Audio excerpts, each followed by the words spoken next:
So to keep this from getting worse to affecting your mental health, the best thing to do is talk to your coworkers or your superiors about what's going on. Remind yourself that it's not the client's fault, and hear the other stories that the other staff have to say about the particular client. You're not the only one that he's saying these mean things to. You do a very good job, and all your other clients are just as happy, and you have to remind yourself that it's just their condition. And if it really gets worse, then talk to your boss about possibly not working with that client anymore. In order to cope with some of the pressures and things that come up at work, for example, like in moments when I'm feeling really sad about a death that's just happened, or I'm feeling I really need time to grieve or to have sorrow in that moment, I think I actually really lean into that sorrow, and I will go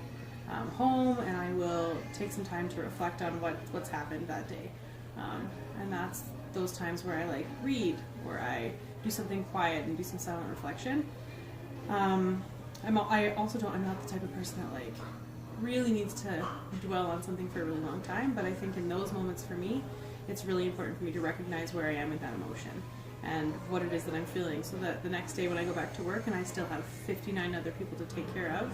I've kind of addressed that emotion that's inside of me. For other moments when I'm feeling really stressed out or put upon, or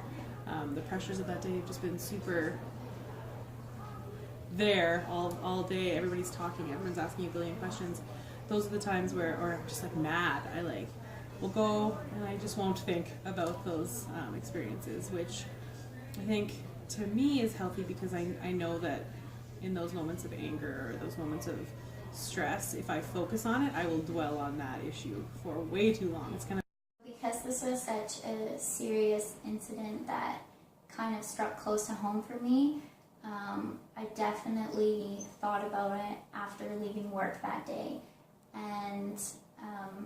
it was something that kind of resonated with me, but was also hard to let go of. And so in terms of coping, the things that I tried to do was journaling, because I really like to, when thoughts are ruminating in my mind, I like to get them out and write through them to help get my feelings across properly, and also to understand more of the situation. So that was probably one thing. The second thing that was really helpful and important for me was to kind of debrief with family members about what was going on, and trying to understand this parallel that was existing between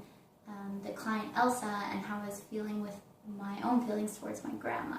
And so for me, a lot of that was just trying to understand the feelings and how I could confront them. So with journaling, and then with confiding in friends and debriefing about the situation, that proved to be really helpful.